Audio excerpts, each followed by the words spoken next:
Hello दोस्तों, आप देख रहे हैं उज्जवल महाराष्ट्र। आप सभी का स्वागत है हमारे और आपके न्यूज चैनल पर। देखते रहिए उज्जवल महाराष्ट्र। लाइक, सब्सक्राइब और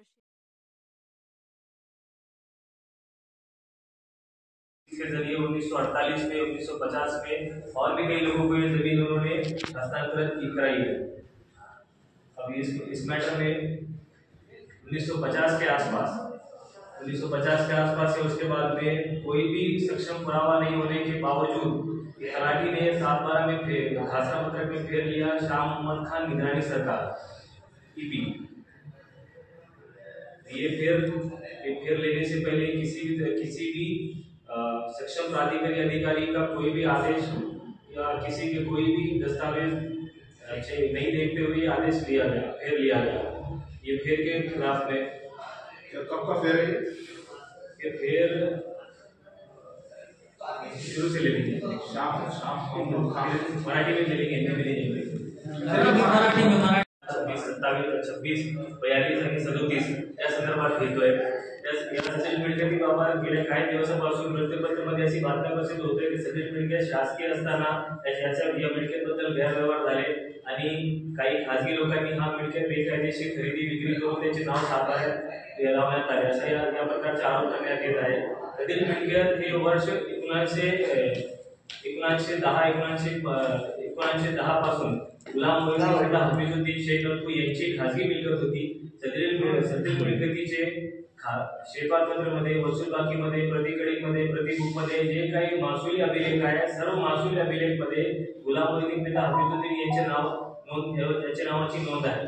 यांचे निधनानंतर यांचे वारसांनी सदरील मिळकतीपैकी 85 एकर जमीन 1935 साली नोंदणीकृत खरेदी खत आधारे शेतकरी यांना विक्री केली व इतर मार्गाने ते मिळकत जे त्यांची विक्री केली।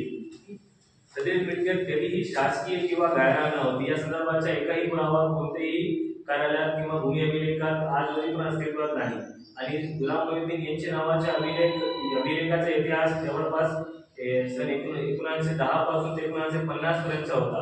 1950 नंतर सदरील मिळकतीचे खासरा पत्रक मध्ये शाह मोहम्मद खान ईपी निगराणी सरकार अशी बेकायदेशीर नोंद कोणताही आदेश किंवा कोणताही पुरावा नसताना घेण्यात आली।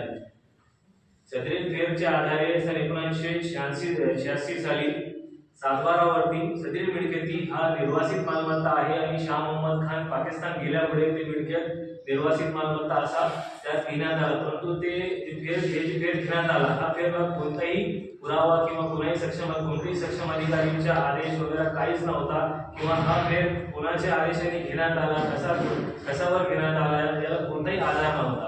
सदरील फेर विरुद्ध म्हणजे जेव्हा कोणतीही प्रॉपर्टी आपल्याला निर्वासित घोषित करायची असेल तर निर्वासित कायदा कलम 7 अंतर्गत दिलेली तरतूदचे पालन केल्याशिवाय ते प्रॉपर्टी आपण ईपी किंवा ईवायक्यू प्रॉपर्टी म्हणजे निर्वासित घोषित करता येत नाही। त्या सदरील प्रकरणामध्ये तसंच काही झालेलं आहे। सदरील प्रकरणामध्ये हा मिळकत ईवायक्यू डिक्लेअर करण्यासाठी deputy custodian general of Delhi यांच्या आदेशाची गरज असतो। ते जोपर्यंत सदरील मिळकत घोषित करत नाही ईपी म्हणून तोपर्यंत कोणतीही मिळकतला आपण ईवायक्यू प्रॉपर्टी समजू शकत नाही किंवा गृहीत धरता येत नाही। त्यासाठी ते कायद्याने दिलेल्या स्पेसिफिक प्रोव्हिजन्स आहेत त्याच्या पालन केल्याशिवाय त्याच्या पालन केल्याशिवाय प्रॉपर्टी ईवायक्यू होत नाही। फक्त एका तलाठीने बेकायदेशीर फेर घेतल्यामुळे कोणती प्रॉपर्टी ईवायक्यू होऊ शकतच नाही।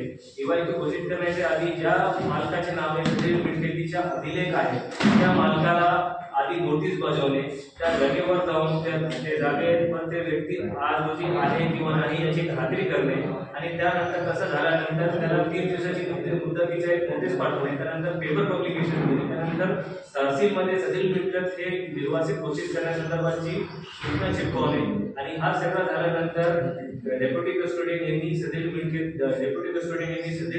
निर्वासित घोषित करण्या संदर्भाचा प्रस्ताव हा कस्टोडियन जनरल ऑफ स्टेट आणि त्याचे कस्टोडियनकडे आणि त्याच्यानंतर कस्टोडियन जनरल ऑफ इंडिया म्हणजे स्टेट लेवलवर त्यानंतर नॅशनल लेवलवर त्या सदरील प्रस्ताव तिथे तिथून पारित झाल्यानंतर मंजूर झाल्यानंतर कोणतीही मिळकत EYQ घोषित करता येतो. परंतु सदरील प्रकरणात असा कोणताही आदेश किंवा कोणताही गॅझेटमध्ये नोंद घेण्यात आली नाही. फक्त एका खासदार पत्रकामध्ये एका नोंद होती शाह मोहम्मद खान EP निगराणी सरकार, आणि ते सुद्धा कोणाच्या आदेशाने घेण्यात आली हे सुद्धा त्यात स्पष्ट झालं नाही. आणि खासदार पत्रकचे कॉलम क्रमांक 16 मध्ये स्पष्ट नमूद केलेलं आहे की सदरील मिळकतीमध्ये वाद शरीक आहे आणि ह्या जमिनीच्या मूळ अभिलेख 1949 पर्यंत गुलाम मोहिउद्दीन यांच्या नावात होता. आणि गुलाम मोहिउद्दीन आणि त्यांचे भाऊबंद हे दर्गा मनाउद्दीन वालिया आणि मोमीन आले साहेब ह्या दर्गाची सुद्धा मुसल्ली आहे. ते सदरील दर्गाची जवळपास 100-150 वर्षपेक्षा ते खिदमत करीत आहे सदरील दर्गाची. आणि ते कोणत्याही सदरील दर्गामध्ये कोणत्याही वर्ष त्यांनी खिदमत करताना नागा केला नाही. ते रेग्युलर बेसिसवर त्या दर्गाची खिदमत करतोय, म्हणजे त्यांच्या पाकिस्तान किंवा इतर देशात जाण्याचा प्रश्न निर्माण होत नाही.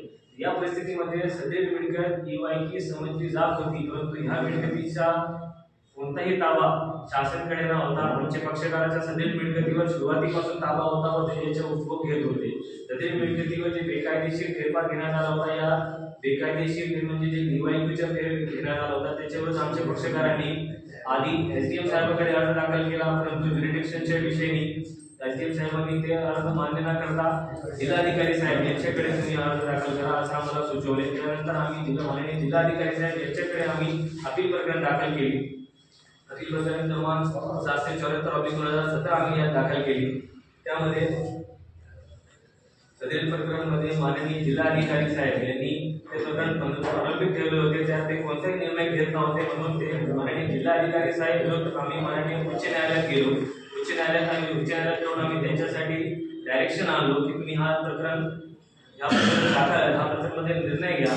त्यानंतर माननीय उच्च न्यायालयाने जिल्हाधिकारी साहेबांना 90 दिवसाची कालावधी देऊन 90 दिवसात सदरील प्रकरण निकाली काढण्यासंदर्भात आदेशित केल्यानंतर साहेबांनी तरीही ते सदरील प्रकरणात आदेश देत नव्हते, म्हणून माननीय जिल्हाधिकारी साहेब विरुद्ध आम्ही कंटेम्प्ट पिटिशन दाखल केली. त्या कंटेम्प्ट पिटिशन प्रलंबित असतानाही माननीय जिल्हाधिकारी साहेब तलाटात करीत होते, तरी त्यांच्यावर आम्ही उच्च न्यायालयातून दबाव आणला. म्हणून माननीय जिल्हाधिकारी साहेब यांनी सदरील प्रकरणाचा निर्णय दिला आणि सदरील प्रकरणाचा निर्णय जिल्हाधिकारी साहेबांनी देताना आम्ही दाखल केलेले सगळे पुरावे या मिनिस्ट्री ऑफ फॉरेन अफेअर्स आणि महसूल विभाग या सगळे विभागाकडून आम्ही जे पत्रव्यवहार केलेला होता त्यांच्याकडून जी आम्ही माहिती प्राप्त करून घेतली होती, आज सगळी माहिती आणि आम्ही जे दाखल केलेले पुरावे याच्या आधारावर माननीय जिल्हाधिकारी साहेब यांनी आमची अपील मान्य केली. आणि सदरील अपीलात आम्ही जे दस्त दाखल केलेले आहेत त्यात सदरील मिळकतीच्या खासरा पत्रक, शेरबार पत्रक, वसूल बाकी, प्रतिकडी, प्रतिबुक, जुने खरेदी विक्री नोंदी, रजिस्टर्ड सेल डीड्स आणि यासोबत जे आम्ही सदरील मिळकती कशी EYQ घोषित करण्यात आली किंवा सदरील मिळकतीवर शाह मोहम्मद खानच्या नाव ये कि अब्दी मंडी के जो इशू बार बार 4 दिन से पेपर में आ रहा है कि इलीगल तरीके से ट्रांजैक्शन वगैरह हुई है ये प्रॉपर्टी, ऐसा कुछ भी नहीं हुआ है. As per stamp duty act के हिसाब से जो है तो पूरी स्टैम्प ड्यूटी पेड कर और transfer of property K section 7, 5, 6 और 54 पूरे फॉलो करके ये प्रॉपर्टी जो है तो ट्रांसफ़र हुई है. और जब कोई प्रॉपर्टी इलीगल तरीके से ट्रांसफ़र होती है तो उसके प्रॉपर कोई ना कोई जिसके अगेंस्ट में ये प्रॉपर्टी ट्रांसफ़र हुई है उसे चैलेंज करने का पूरा राइट है. इस मैटर में जो है तो कोई भी लीगल प्रोसीडिंग फॉलो नहीं करते हुए बस न्यूज़पेपर में कुछ भी गलत सलत जो है तो मीडिया को डॉक्यूमेंट सप्लाई करके गुमराह करके जो है तो इलीगल न्यूज़ जो है तो लगाई जा रही है. और इसमें लीगल पोजीशन अगर आप आज देखेंगे कि ट्रांसफ़र ऑफ प्रॉपर्टी एक्ट के हिसाब से जब माननीय कलेक्टर साहब की 17/10/2022 के डिसीजन के हिसाब से ओरिजिनल ओनर को प्रॉपर्टी ट्रांसफ़र होगी तो प्रॉपर्टी ट्रांसफ़र होने के बाद ये उसका राइट बनता है कि वो कितने दिन रखे, बेचे, जो भी. तो जिस दिन उनका ट्रांसफर 7/12 बना, 7/12 बनने के बाद जो है तो उन्होंने वो प्रॉपर्टी 5 लोगों को जो है तो बेच दी है. 5 लोगों को बेचने के बाद बार बार न्यूज़ में जो है तो ये बताया जा रहा है पेपरों में कि ये इलीगल तरीके से ट्रांसफ़र हुई है. तो इसमें कोई भी इलीगलिटी नहीं है. सेक्शन 7, 6, 5 और 54 ट्रांसफ़र ऑफ प्रॉपर्टी एक्ट का जो है तो पूरा फॉलो करते हुए और स्टैम्प ड्यूटी का एक्ट जो है वो एक्ट को भी फॉलो करते हुए पूरी स्टैम्प ड्यूटी पेड करके जो रजिस्ट्रार है औरंगाबाद के रजिस्ट्रार के पास जो है तो वो सेटेड हुई. आपका ये प्रॉपर्टी से क्या ताल्लुक है वो बताइए. अभी जो है तो ये प्रॉपर्टी के ओरिजिनल ओनर जो है तो वो हमारे क्लाइंट है. 5 जो है मनुवीर अग्रवाल, तनुश्री अग्रवाल, संजय चौहान, निखिल गंगवाल और दर्शन सवाईवाल। और यहाँ पे जो बोर्ड लगाया हुआ है शत्रु प्रॉपर्टी बोर्ड की, तो उसके अगेंस्ट में आपका क्या है? हाँ, ये जो शत्रु संपत्ति का बोर्ड जो लगाया हुआ था, जो रेवेन्यू डिपार्टमेंट के एडमिनिस्ट्रेटिव के लोग हैं, एडमिनिस्ट्रेटिव के लोग ने बाय मिस्टेक जो लगाने के बाद विदिन 24 आवर्स जो है तो हमने उस पर ऑब्जेक्शन लिया। ऑब्जेक्शन लेने के बाद उन्होंने जो है तो वो बोर्ड रिमूव की। अच्छा, जिन्होंने कॉन्फ्रेंस ली है गलत बात, आपका ऐसा कहना है कि गलत इन्होंने अफवाह फैलाई है कि ये जमीन इनकी है या इनकी है, उनके खिलाफ भी आप कोर्ट में जाने वाले हैं? उनके खिलाफ में हम नेसेसरी स्टेप जब लेंगे जब वो कोई लीगल, वो खाली पेपर में और मीडिया पे जो है तो ये हमारी प्रॉपर्टी को डैमेज करने की कोशिश कर रहे हैं।